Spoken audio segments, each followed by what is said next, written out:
میرے عزیز دوست، کچھ لوگوں نے یہ سمجھ لیا ہے کہ دین صرف نماز روزے کا، حج زکوٰۃ کا، شب برات کی عبادت کا اس کا نام ہے، حالانکہ ایسا نہیں ہے۔ دین کے میں نے جیسے کہ عرض کیا کہ دو بنیادی شعبے ہیں، ایک حقوق اللہ اور ایک حقوق العباد۔ یہ جو حقوق اللہ کا معاملہ ہے نا، آپ کو نماز دن میں 5 وقت آ کر کے پڑھنی ہے۔ حج تو زندگی میں ایک دفعہ فرض ہے، لیکن اگر لوٹ کے آتا بھی ہے تو سال میں ایک دفعہ آتا ہے۔ لیکن یہ جو آپ کا حقوق العباد کا معاملہ ہے، یہ تو ہر وقت کا ہے۔ آپ اگر جوان ہیں تو پھر آپ کا ماں باپ کے ساتھ حقوق کا تعلق ہے، بہن بھائیوں کے ساتھ تعلق ہے، شادی شدہ ہیں تو میاں بیوی کے حقوق آپس میں شروع، صاحب اولاد ہو گئے تو اب آپ کے اولاد کے حقوق ذمہ آ گئے۔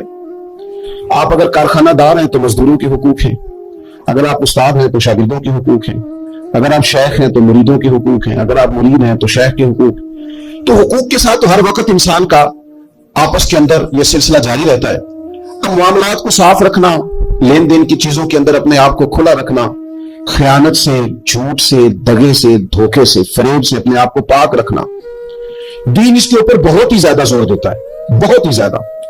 مسلم شریف میں حدیث ہے، نبی پاک صلی اللہ تعالی علیہ وسلم نے صحابہ سے پوچھا تھا، مسلم بخاری دونوں میں، کہ بتاؤ مفلس کون ہوتا ہے، غریب کون ہوتا ہے؟ تو لوگوں نے وہی بات عرض کی جو عرض کرنے کا موقع تھا اور انسانی فہم کے عقل کے قریب بات تھی۔ عرض کی یا رسول اللہ صلی اللہ تعالی علیہ وسلم، جس کے پاس مال و دولت ہو وہ مفلس ہوتا ہے؟ تو حضور نے فرمایا نہیں، میری امت میں تو مفلس وہ ہوں گے جو نماز، روزے اور زکوٰۃ کے ساتھ قیامت والے دن آئیں گے۔ یعنی وہ مفلس ہوں گے جو نماز، زکوٰۃ، روزے کے ساتھ قیامت کے دن آئیں گے، لیکن ان کے مفلس ہونے کی وجہ یہ ہوگی کہ انہوں نے دنیا میں کسی کو گالی دی ہوگی، کسی پر تہمت لگائی ہوگی، کسی شخص کا حق دبایا ہوگا، کسی کو تکلیف دی ہوگی، کسی کو مارا ہوگا۔ حالانکہ ان کے پاس نماز بھی ہے، روزہ بھی ہے، زکوٰۃ بھی ہے، لیکن چونکہ انہوں نے حقوق العباد ضائع کیے، اب ان کی کمزوری کا یہ عالم ہوگا کہ انہوں نے جو نیکیاں کما کے لائے تھے وہ ان لوگوں کو دے دی جائیں گی جن پر انہوں نے ظلم کیا تھا۔ اور اگر پھر بھی ان کے ظلم بچ گئے، نیکیاں دینے کے باوجود ابھی بھی ان کی زیادتیاں باقی رہی، تو حضور فرماتے ہیں پھر ان مظلوموں کی جو خطائیں ہوں گی وہ ان ظالموں کے کھاتے میں ڈال دی جائیں گی۔ تو یہ بہت ساری نیکیاں لانے کے باوجود مفلس رہ جائیں گے۔ تو یاد رکھیں کہ حقوق اللہ کا معاملہ اپنی جگہ پہ بھی بڑا سخت ہے۔ اب ہمارے ہاں یہ ہوتا ہے کہ توازن نہیں قائم رکھا جاتا۔ کچھ لوگ تو ایسے ہیں جو سمجھتے ہیں نماز پڑھ لی ہے، میں نے روزہ رکھ لیا ہے، باقی میں ولی اللہ ہو گیا ہوں، میں حق نہ بھی ادا کروں۔ اور کچھ معاذ اللہ اس طرح کے ہیں جو کہتے ہیں کہ نماز کی تمہیں پڑھی ہے، باقی کام تو بھائی آپ نماز کو بھی ہلکا نہیں سمجھ سکتے، یہ رب کی عبادت ہے۔ آپ اللہ کی بارگاہ میں جھکنے کو معمولی بات سمجھتے ہیں۔ آپ توازن قائم رکھیں گے، نماز پڑھیں گے تو وہ بھی پورے ذوق کے ساتھ پڑھیں گے، عبادت کریں گے تو پوری توجہ کے ساتھ کریں گے، نفل ادا کریں گے تو پورے انہماک کے ساتھ، شوق کے ساتھ، ذوق کے ساتھ۔ قرآن پاک سے آپ مکمل پیار کریں گے، محبت کریں گے، خلوص کے ساتھ پڑھیں گے۔ لیکن حقوق العباد کا معاملہ، اس کا بھی پورا خیال رکھا جائے گا۔ یہ دیکھیں نا، کچھ چیزوں کا تعلق عظمت کے ساتھ ہوتا ہے اور کچھ چیزوں کا تعلق ضرورت کے ساتھ ہوتا ہے۔ اللہ تبارک و تعالیٰ کی جو عبادت ہے وہ اس کی عظمت کے لیے، کہ رب عظمتوں والا ہے، وہ حق رکھتا ہے کہ اس کی عبادت کی جائے، اسی ہی کی شان ہے کہ اس کے سامنے جھکا جائے کیونکہ وہ عظمت والا ہے۔ لیکن اللہ کو عبادت کی ضرورت ہے۔ ساری دنیا کے مرد حضرت جنید بغدادی بن جائیں، باجوزی کے بستانی بن جائیں، ساری دنیا کے مرد نیک پارسا متقی بن جائیں اور ساری دنیا کی عورتیں رابعہ بصری بن جائیں، تو پھر بھی رب کی شان میں کوئی اضافہ تو نہیں نہ کر سکتے۔ اور سارے مکر جائیں معاذ اللہ کہ ہم نے عبادت نہیں کرنی تو اس کی شان میں کوئی کمی کر سکتے نہیں۔ تو اللہ کی عظمت ہے، شان ہے، اللہ کو عبادت کی ضرورت نہیں ہے، یہ اس کی عظمت ہے کہ اس کی بندگی کی جائے۔ تو کچھ چیزوں کا تعلق عظمت کے ساتھ ہوتا ہے اور کچھ چیزوں کا تعلق ضرورت کے ساتھ ہوتا ہے۔ اللہ کی یہ شان ہے کہ اس کی بندگی کی جائے اور لوگوں کو ضرورت ہے کہ ان کا خیال رکھا جائے۔ اللہ کی تو شان ہے کہ رب کی عبادت کی جائے، اور بھوکے کو ضرورت ہے اسے روٹی کھلائی جائے، پیاسے کو ضرورت ہے کہ اسے پانی پلایا جائے۔ اور دیکھیے کہ میرے ایک بڑے بہترین قابل احترام استاد ہوں، شیخ ہوں، ایک طرف وہ مجھے بلا رہے ہوں کہ آج ذرا میری بات سن، اور ایک طرف ایک آدمی بڑا مریض ہے، بیمار ہے، اسے ضرورت ہے کہ میں اسے ہسپتال چھوڑ کے آؤں، تو مجھے کیا کرنا چاہیے؟ وہ جو مر رہا ہے نا اسے ہسپتال پہنچانا چاہیے، اس لیے کہ بزرگوں کی تو عظمت ہے، میں نہ بھی جاؤں گا تو ان کی شان میں کوئی کمی، لیکن اس کو میری ضرورت ہے، یہ ضرورت مجھے پوری کرنی ہے۔ چلے میں بات اور کھولتا ہوں، زیادہ سمجھ میں آ جائے، شاید اس طرح زیادہ سمجھ میں آ جائے۔ ایک بزرگ ہیں، انہوں نے وضو تازہ کرنا ہے، ان کو پانی کی ضرورت ہے، اور پانی ایک کٹورے میں ہی ہے، صرف ایک برتن میں پانی، انہوں نے وضو تازہ کرنا ہے، اور قریب ایک شخص ہے جو پیاس سے مر رہا ہے۔ بزرگ آواز دیتے ہیں کہ میاں آنا ذرا وضو کرانا، اور وہ کہہ رہا ہے یار میں مر جاؤں گا چند قطرے نہ ملے، اور شریعت کا حکم یہ ہے کہ وضو نہیں کرانا، پیاسے کو پانی پلانا ہے. یہ آپ بات کو سمجھیں. اب ذرا بخاری مسلم کی وہ حدیث سنیں کہ نبی پاک صلی اللہ تعالی علیہ وسلم فرماتے ہیں قیامت کے دن رب فرمائے گا ایک بندے سے کہ میں بھوکا تھا تو نے مجھے روٹی کیوں نہیں کھلائی. رب فرماتا ہے کہ میں پیاسا تھا تو نے پانی نہیں پلایا. کپڑے لے کے تو آیا نہیں، مجھے کپڑے پہنانے چاہیے تھے. تو بندہ عرض کرے گا مالک تو کھانے سے پینے سے پہننے سے پاک ہے. تو رب فرمائے گا وہ جو تیرے پڑوس میں بندہ بھوکا تھا تو بندہ تو میرا ہی تھا نا. وہ جو تیرے جاننے والوں میں آدمی پیاسا تھا تو وہ تھا تو میرا ہی بندہ. بھائی غور کریں گے آپ بات پر. آپ حقوق العباد کا جو مسئلہ ہے نا اس کو آپ سمجھیں. ہم لوگوں نے سمجھ لیا کہ بس ٹھیک ہے کھول کے میں حاجی صاحب کہلاؤں، کھول کے میں صوفی صاحب کہلاؤں، مجھے لوگ معلم کہیں، مجھے لوگ صاحب تقویٰ کہیں، اور مجھ سے لوگ ڈگری لیں. میں لکھ کے دوں تو کوئی نیک ہوگا، میں لکھ کے دوں تو کوئی نمازی ہوگا. یہ نہ کر. رب کے بندے ہیں، ان سے پیار کرنا سیکھ. اللہ کی مخلوق کے بارے میں اپنا رویہ نرم کر. اپنے معاملات کو صاف کریں، لین دین کے معاملات کو کلیئر رکھیں. لا تاکلوا اموالکم بینکم بالباطل. ایک دوسرے کا مال باطل طریقے سے نہیں کھانا. تیری نماز تجھے روک دے، تو نماز پڑھ کے نکلے تو خیال آئے کہ میں نے جھوٹ نہیں بولنا.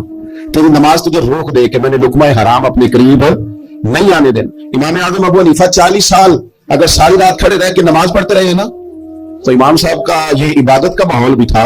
لیکن اگر ان کے پارٹنر نے کپڑا بیچتے وقت کسی کو نقص والا کپڑا بیچ دیا نا اور وہ پیسے لے کے آئے تو امام صاحب نے وہ رقم بھی استعمال نہیں کی، وہ بھی ساری اللہ کے راستے میں خیرات کر دی.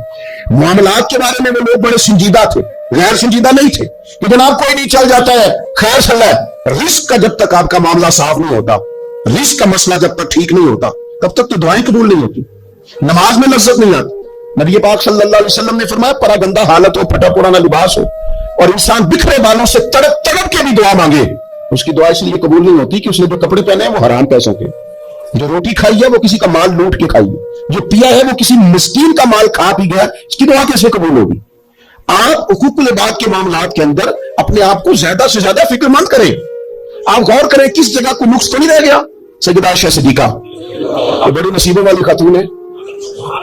یہ وہ خوش بخت عورت ہے کہ جس کے گھر میں حجرہ نور میں داخل ہو کے مدینے والے محبوب کہتے تھے کہ سکون محسوس کرتا ہو. حضور کی سیرت بتاتی ہے کہ حضور وہاں سکون محسوس کرتے. حضرت عائشہ صدیقہ نے حضور سے دین لیا اور محبوب کریم کا سر نور ان کی گود میں رہتا تھا جب وہ حضور سے سوالات پوچھا کرتی. سیدہ عائشہ صدیقہ کی عظمتیں حضرت عائشہ صدیقہ رضی اللہ تعالیٰ عنہ روایت کرتی ہیں اور یہ حدیث مبارکہ مشکاۃ شریف میں موجود ہے. فرماتی ہے کہ اعمال نامے 3 قسم کے ہوں گے قیامت کے دن. 3 قسم کے اعمال نامے. مجرم جو ہوں گے جرم کر کے آئیں گے ان کے 3 قسم کے اعمال نامے ہوں گے.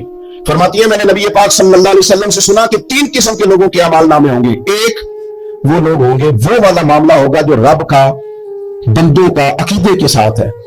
اگر کوئی بندہ شرک کر کے آیا ہوگا تو اللہ اس شرک کو کبھی معاف نہیں کرے. ان اللہ لا یغفر ان یشرک بہ ویغفر ما دون ذلک لمن یشاء. بے شک اللہ معاف نہیں کرے گا کہ اس کے ساتھ شرک کیا جائے، باقی وہ اس کے علاوہ جس کو چاہے گا اپنے فضل سے معاف فرما دے گا. تو ایک تو یہ اعمال نامہ قیامت کے دن ہوگا جو مشرک ہوگا اسے معاف نہیں کیا جائے. اور دوسرا سیدہ عائشہ صدیقہ رضی اللہ تعالیٰ عنہ فرماتی ہے کہ نبی پاک علیہ السلام نے فرمایا ایک معاملہ حقوق العباد کا، بندوں کا بندوں کے ساتھ معاملہ. کسی نے کسی کی ذلت کر دی، رسوائی کر دی، مال دبا لیا، تانا دیا، تکلیف دی. فرمایا یہ دوسرا اعمال نامہ ہے، یہ بھی رب اتنی دیر تک معاف نہیں کرے گا جب تک بندہ بندے کو معاف نہیں کرے گا، یہ معاف نہیں کیا جائے گا. اور تیسرا فرمایا معاملہ اللہ اور بندوں کا ہے، عبادت کا معاملہ ہے، نماز کا معاملہ ہے، روزے کا معاملہ ہے. فرمایا اس میں رب بڑا کریم ہے، اپنے فضل سے فیصلہ کرے گا، چاہے تو عذاب دے اور چاہے تو اپنے فضل سے بندوں کو معاف فرما دے، چاہے تو اپنے فضل سے معاف کر. 3 قسم کے معاملات قیامت میں ہوں گے. حقوق العباد کے معاملے کو درمیان میں بیان کیا گیا. ہم نہ جذبات کا، احساسات کا خیال رکھنا چھوڑتے جا رہے ہیں. مجھے اپنی روٹی عزیز ہے، میں باہر سے آیا ہوں اور میں نے آ کے گھر کے اندر تلخ باتیں شروع کر دی، سخت جملے کسنا شروع کر دیے کہ میں باہر سے آیا ہوں، میرے لیے کھانا نہیں پکا. میں نے یہ دیکھا ہی نہیں کہ شاید پکانے والا بیمار ہی نہ ہو. میں نے پوچھا ہی نہیں کہ جو گھر کے اندر تھا وہ کسی تکلیف میں نہ ہو. میں نے یہ احساس پیدا نہیں کیا کہ میں نے بڑی سخت باتیں اپنی والدہ سے کر دی، اپنی اہلیہ سے کر دی، اپنی بہن سے، اپنے والد سے کر دی، لیکن ان کے بارے میں نے یہ تصور ہی نہیں کیا کہ احساسات کس قسم کے ان کے ہوں گے. حقوق العباد کے مسئلے میں نا ہم لاپرواہ ہو گئے، لاپرواہ. حقوق العباد کے معاملے میں اپنے آپ کو سمجھائیں، قائل کریں. نماز ذوق سے پڑھیں، نماز شوق سے پڑھیں، نماز توجہ سے پڑھیں، اسے کبھی ہلکا نہ جانے. لیکن یاد رکھ لیں نماز میرا اور رب کا معاملہ ہے، رب کا میرا معاملہ ہے. ہو سکتا ہے وہ اس معاملے میں معافی دے دے، لیکن جس کو اس نے میری ماں بنایا ہے نا، اس نے کہا میں نے تیری جنت تیرے ماں کے قدموں کے نیچے رکھی ہے.